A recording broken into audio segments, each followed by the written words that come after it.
Media খোলার আগে ত্রিপুরা ইনফোয়ে খোলা হয়েছে আজকে থেকে প্রায় সাড়ে ছয় বছরের মতো হলো। মিডিয়া খোলার অনেক আগে থেকে, আমি যখন ইউএসএ এসেছি তারপর থেকেই, এবং মিডিয়া খোলার পরেও আমি ত্রিপুরাতে অনেকগুলো চ্যারিটেবল ইনিশিয়েটিভের সাথে যুক্ত আছি, সামাজিক সংস্থার সাথে। ওগুলোর আমি নাম বলতে চাই না, কিন্তু ওর মধ্যে কয়েকটা অনাথ আশ্রম আছে, বৃদ্ধাশ্রম আছে।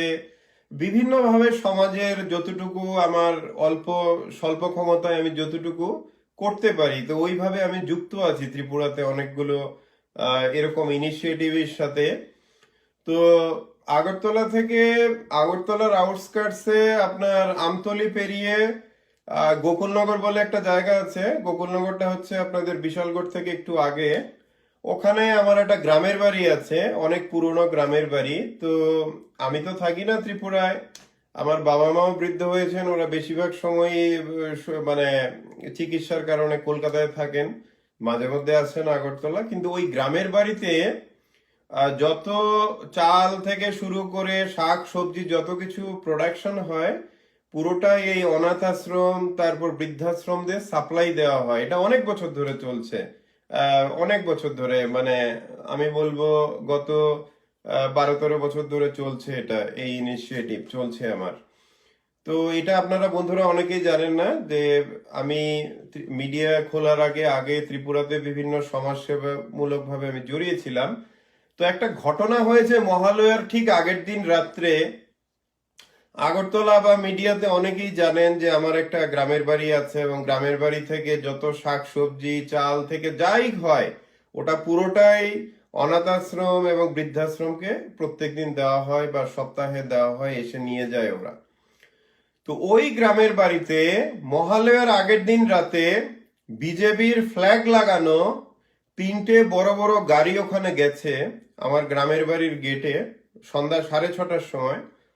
গিয়ে সেরে ওখানে গ্রামের ভিতরে এটা ওরা সন্ত্রাস সৃষ্টি করেছে গোকুলনগরে, যে এই বাড়ির মালিক কে, মানে কোথায় থাকে, তারপর এই বাড়ির কেয়ারটেকার কে। তো আশেপাশে যত গ্রামবাসী ছিল কাজকর্ম করে আমার গ্রামের বাড়িতে, বাগানে বা খেতে বা বিভিন্ন, ওদেরকে সবাইকে থ্রেটেন করা হয়েছে বিজেপি থেকে, যে এই লোকের, মানে আমার এই গ্রামের বাড়িতে কেউ যদি এখানে কাজ করে হাত পা ভেঙে দেওয়া হবে।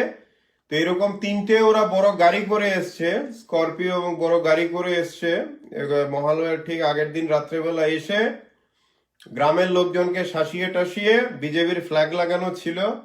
আর ওই আমরা গাড়ির নাম্বার সবগুলি নোট করেছি, কিন্তু এরা বিজেপির সব ইয়েরা এসছে ওখান থেকে। গ্রামবাসীদের, আমার কেয়ারটেকারকে সবাইকে হুমকি দিয়ে প্রায় 25 জনের মতো এসছিল। তারা সবাই 25, মানে ওরা সবাই হুমকি টুমকি দিয়ে চলে গেছে। তো আপনারা দেখুন বিপ্লব দেবের মানে মানে ফাংশনটা দেখুন, বিপ্লব দেব কি করে কাজ করে। যে গত জুলাই মাসে বিজেপি থেকে প্রসেনজিৎ চক্রবর্তী, যে বিজেপির ফাউন্ডার মেম্বার ছিল এবং সাংবাদিক ছিল, পার্টি ঠিক ছেড়ে পরের দিনই বিপ্লব দেবের সমালোচনা করেছে যে এই পার্টিতে নীতি নেই, কিছু নেই।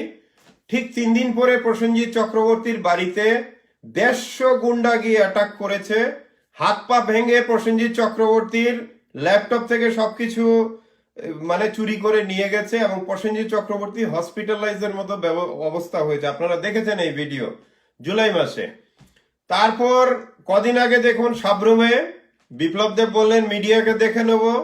এর পরের দিন একটা সাংবাদিক আমবাসার সমালোচনা করলো, সাথে সাথে কয়েক ঘন্টার মধ্যে ওই সাংবাদিককে এমন ভাবে অ্যাটাক করা হলো যে ও হসপিটালাইজ হলো।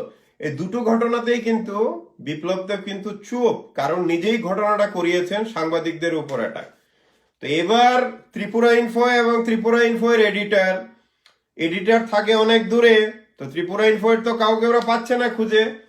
তো এখন ত্রিপুরা ইনফো এর এডিটরের যে গ্রামের বাড়ি, যেটা থেকে নাকি অনাথ আশ্রমে খাবার যায়, মানে শাকসবজি থেকে বিভিন্ন জিনিস যায় এবং বৃদ্ধাশ্রমে দেওয়া হয়, ওই বাড়িটার এবার যারা কেয়ারটেকার বা গ্রামবাসী আছে, ওদের উপরে এই কাপুরুষের দল মহালয়ার আগের দিন গাড়ি নিয়ে গিয়ে হুমকি দিয়ে এসছে। তো আমার প্রশ্ন হলো বিপ্লব দেবকে, আপনি কি ত্রিপুরার মুখ্যমন্ত্রী, না কোথা থেকে উড়ে এসে জুড়ে বসে ভাবছেন যে সারা ত্রিপুরা রাজ্য হচ্ছে আপনার বাপের সম্পত্তি? আপনি মুখ্যমন্ত্রী হয়েছেন কতগুলো জুমলা বাটপারি প্রতিশ্রুতি দিয়ে আপনি মুখ্যমন্ত্রী হয়েছেন। আপনার মুখ্যমন্ত্রী হওয়ার কোনো যোগ্যতাই নেই, এক পান দোকান চালানোর আপনার যোগ্যতা নেই।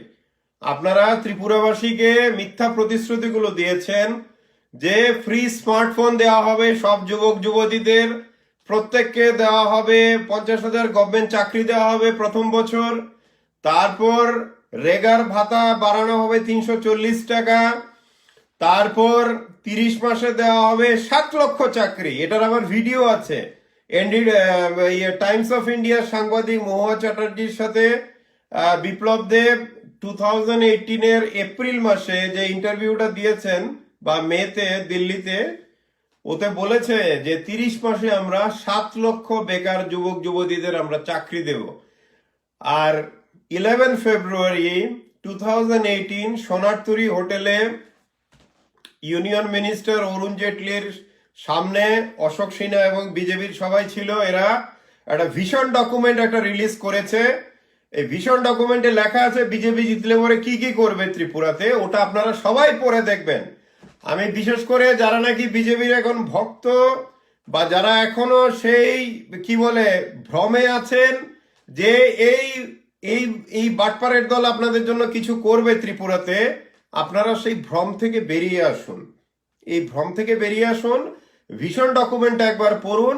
পড়লে বুঝতে পারবেন ভিশন ডকুমেন্টে যে যা লেখা আছে ভিশন ডকুমেন্টে, যে প্রথম বছর 50,000 গভর্নমেন্ট চাকরি দেবে বিজেপি সরকার, তারপরে 10,300 দেশকে রেগুলারাইজ করবে, তারপর যত ডিপার্টমেন্টে যত কন্ট্রাক্ট ইয়ে আছে মানে এমপ্লয়িজ আছে সবাইকে রেগুলারাইজ করে পার্মানেন্ট করা হবে, তারপর সমস্ত বেকার যুবক যুবতীদের ফ্রি স্মার্টফোন দেওয়া হবে। তা এখন আমার কোশ্চেন হলো BJP, where are your this promises? আপনাদের এই প্রতিশ্রুতিগুলি কোথায় গেল?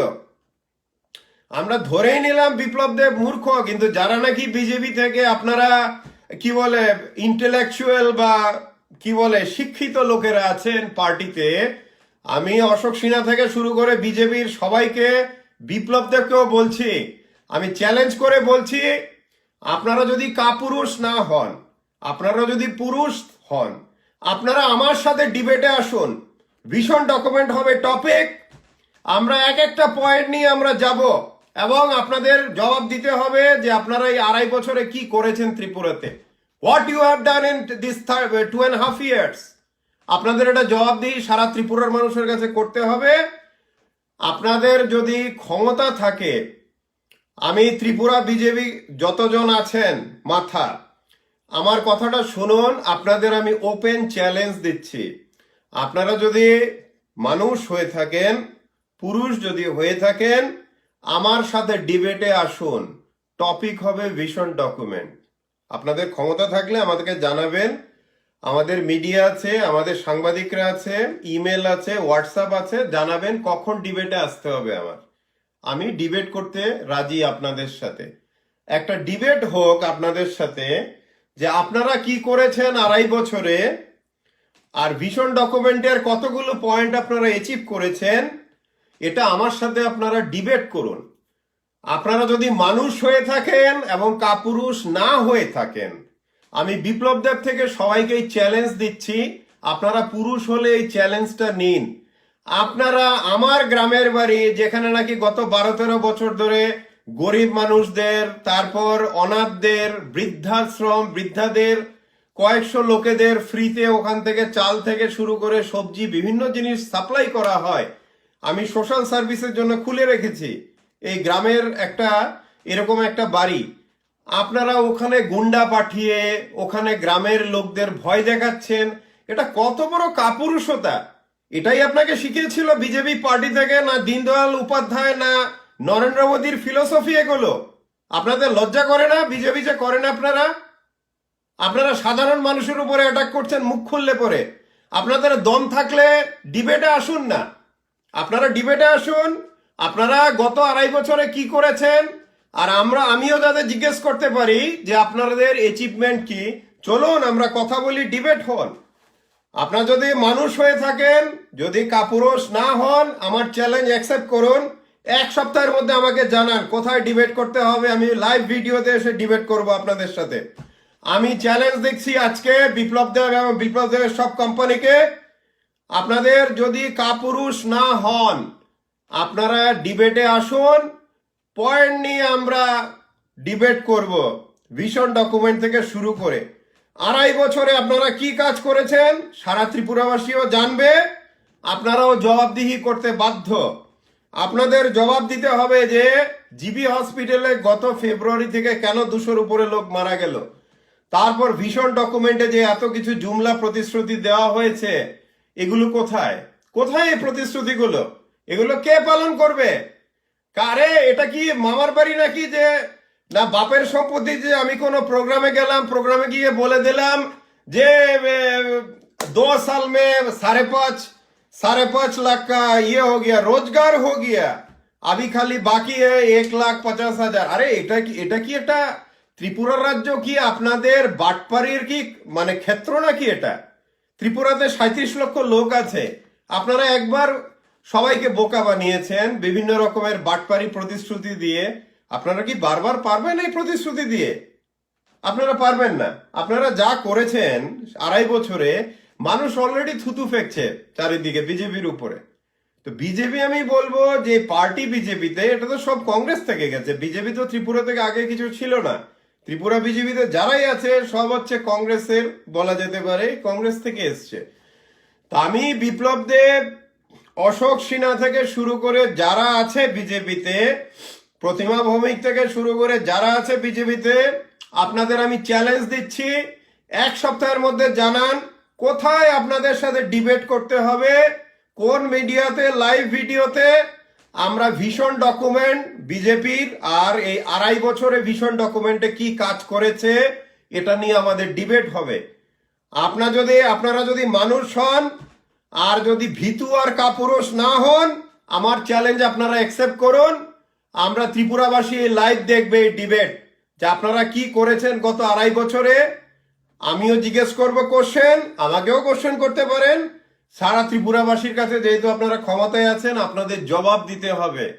আপনাদের যদি দম থাকে, কাপুরুষ না হন, ভীতু যদি না হন, 1 সপ্তাহের মধ্যে আমার চ্যালেঞ্জ অ্যাকসেপ্ট করে ডিবেটে আসুন। আপনারা এই কাপুরুষের মতো ওই গ্রামের বাড়িতে গুন্ডা পাঠানো, কে কি বললো, ওকে গিয়ে অ্যাটাক করা, তারপর গুন্ডা বাহিনী, বাইক বাহিনী, এগুলো আপনারা ছাড়ুন। আপনারা ঘুরে ফিরে জনগণের কাছে ভোট চাইতে যেতে হবে আপনাদের যদি মানুষের মধ্যে যদি অ্যাকসেপ্টেবিলিটি না থাকে, খালি বাটপারি আপনাদের সম্বল হয়, আর বাটপারি নিয়ে কেউ প্রশ্ন করলে ওকে গিয়ে ডান্ডা মারো, তো আপনাদের রাজনীতি যদি এটাই ভিত্তি হয়, আপনারা ভুল করছেন। মানুষের মন থেকে আপনারা অলরেডি চলে গিয়েছেন, এখন গুন্ডা পান্ডা দিয়ে আপনারা আছেন, কিন্তু এইভাবে বেশি দিন আপনারা নেই। আর আমি আবারও বলবো যে যারা নাকি এইভাবে গুন্ডা পান্ডামি ভাবে আপনারা ভাবছেন অনেকদিন টিকে থাকবেন, যে চারিদিকে আমরা গুন্ডা লাগালাম, ঠিক এটা ভুল ভাবছেন আপনারা। আপনাদের বলছি, আপনাদের যদি দম থাকে আপনারা ডিবেটে আসুন, একটা টপিক নিয়ে ডিবেট করুন। তাতে আপনারা বুঝতে পারবেন, যখন প্রশ্ন উঠবে যে গত 2.5 বছরে আপনাদের অ্যাচিভমেন্ট কি। আমি একটা টপিক ধরে বিপ্লব দেবকে আমি ধরতে চাই। প্রথম টপিক হবে এই যে এইমস হবে ত্রিপুরাতে বলে এত ভিত্তিপ্রস্তর করে এত নাটক হলো, কোথায় এইমস হয়েছে? এইমস আপনারা কেউ শুনেছেন এইমসের কোনো কাজ শুরু হয়েছে ত্রিপুরায়? হয়নি, পুরোটাই জুমলা বাটপারি। তারপর আমি ইংলিশ লাইভে এটা মেনশন করবো অনেক ডিটেলস, এখন আমি অল্প করে বলছি। আপনারা সবাই হয়তো শুনেছেন যে রিয়াং শরণার্থীদের পুনর্বাসন দিতে ইউনিয়ন গভর্নমেন্ট, ত্রিপুরা গভর্নমেন্ট সবাই মিলে 600 কোটি টাকার একটা প্যাকেজ গত বছর আজকে থেকে ঠিক 8-9 মাস আগে ওরা দিল্লিতে রিলিজ করেছিল যে 600 কোটি টাকার প্যাকেজ দেওয়া হবে রিয়াং রিফিউজে। কোথায় প্যাকেজ? এখনো তো প্রায় 1 বছর হতে চললো, প্যাকেজ তো কেউ দেখেনি। তারপরে বলছি বন্ধুরা, এটা তো আপনারা জানেন যে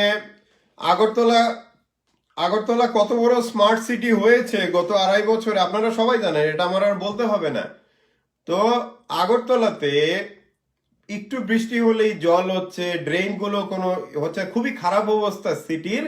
কিন্তু এখানে মূর্খের দল ক্ষমতায় বসে এটাকে স্মার্ট সিটি বলছে। তারপর আমি দুদিন আগে দেখলাম বিপ্লব দেবের এক ভিডিও যে আগরতলাতে নাকি জল নিকাশি সমস্যা, এগুলো নাকি 70-80% নাকি এগুলো নাকি সলভ হয়ে গেছে সমস্যাগুলো। তো আমার কথা হলো, আজকেও তো এত বৃষ্টি হলো, সারা আগরতলা ফ্লাড হলো, মানুষ আগের মতোই কষ্টে আছে। আপনারা পাওয়ারে আসার আগে যেমন কষ্টে ছিল, এখনো ঠিক ওরকমই আছে, কষ্টের কোনো কম হয়নি। তো আমার কথা হলো, আপনি কি অন্ধ না হার বাটপার মানে আমি দেখছি অন্যায়, আমি দেখছি ইরেগুলারিটিস, কিন্তু আমি এটা না দেখার ভান করে মানুষকে আমি ভুল বোঝালাম, মানুষকে আমি পুরো মিথ্যা কথা বলে প্রতারিত করলাম। তো এখন কথা হচ্ছে, এরকম করলে তো আপনারা তো ক্ষমতায় থাকতে পারবেন না, আপনারা যেভাবে এখন চলছেন। তো এই জন্য আমার রিকোয়েস্ট ত্রিপুরা বিজেপি লিডারশিপ এবং বিশেষ করে বিপ্লব দেবের কাছে, যে আপনাদের দম থাকলে পরে, আপনারা যদি কাপুরুষ না হন, ভীতু না হন, আপনারা আমার সাথে ডিবেটে আসুন, এক সপ্তাহের মধ্যে জানান, আমরা প্রত্যেকটা পয়েন্ট নিয়ে যাব। তাতে ত্রিপুরাবাসীও বুঝতে পারবে যে গত 2.5 বছরে আপনারা কি অ্যাচিভমেন্ট করেছেন, এটা আপনাদের জানার দরকার। কারণ ত্রিপুরাবাসীর ট্যাক্সের পয়সা খরচ করে 23 কোটি টাকা দিয়ে আপনারা হেলিকপ্টার আনতে পারেন, নতুন হেলিকপ্টার। অথচ জিবি হসপিটালে রুগীরা মারা যাচ্ছে, 40-50 লক্ষ টাকায় অক্সিজেনের পাইপলাইন ঠিক করানো যেত ফেব্রুয়ারি মাসে, আজকে থেকে 7-8 মাস আগে বা 9 মাস আগে, কিন্তু এটা করা হয়নি। এখন নতুন একটা অর্ডার দেওয়া হয়েছে, ভগবান জানে এটা কবে রিপেয়ার হবে, ঠিক হবে। তারপর চারিদিকে বেকার সমস্যা, আপনাদের কোনো ইয়ে নেই। আর সব থেকে খারাপ ব্যাপার হলো, কোভিডের জন্য 24 জন ডাক্তারকে কন্ট্রাকচুয়াল বেসিসে রিক্রুট করা হয়েছে, ওদেরকে মাসের পর মাস বেতন দেওয়া হচ্ছে না। আর এছাড়া জুনিয়র ডাক্তার যারা আপনারা জানেন না, তারা অনেক মাস ধরে জিবি বিভিন্ন হসপিটালে বেতন ফেতন পাচ্ছে না। এই হচ্ছে ত্রিপুরার সিনারি।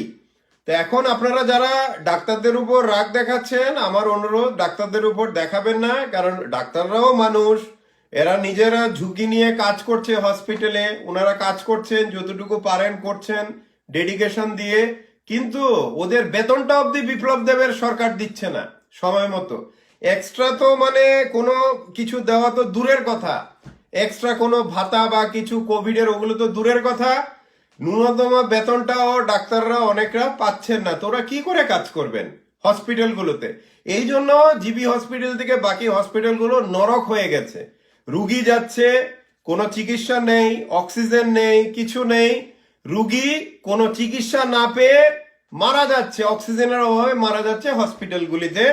মানুষের ক্ষোভ এসে পড়ছে ডাক্তারদের উপর। কিন্তু আমার রিকোয়েস্ট সাধারণ মানুষদের কাছে, আপনারা ডাক্তারদের উপর ক্ষোভ দেখাবেন না, কারণ ডাক্তাররাও এমপ্লয়ি, ওনারা চেষ্টা করছেন যতটুকু পারেন কাজ করবেন, কিন্তু গভর্নমেন্ট থেকে ওরা যদি ন্যূনতম সাপোর্ট না পান, নিজের মাসের বেতনটাও যদি না পান, তো আপনারা ভাবুন ওনাদের ডাক্তারদেরও কি মনোবল থাকবে কাজ করার জন্য।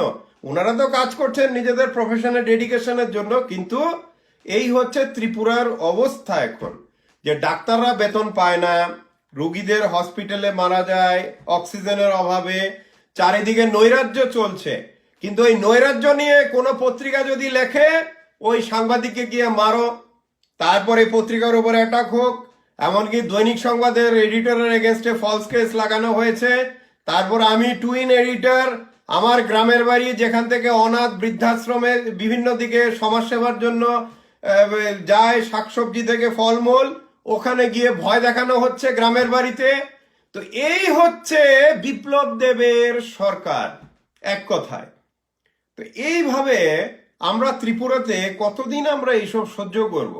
আমরা কতদিন সহ্য করব যে এইভাবে এক মূর্খ ক্ষমতাতে বসে নিজে একটা ডিক্টেটরের মতো চারিদিকে কোনো বিরোধী কোনো ভয়েস উঠলে পরেই ভয়েসটাকে যে কিভাবে দাবানো যায় এইভাবে চেষ্টা করে যাচ্ছে। অ্যাকচুয়াল প্রবলেম সলভ করার কোনো ইচ্ছে নেই, খালি প্রবলেমের নিয়ে যদি কেউ কোশ্চেন করে বা কোনো পত্রপত্রিকা লেখে, তাহলে ওর মুখটা দাবিয়ে দাও, এই হচ্ছে গিয়ে গোল।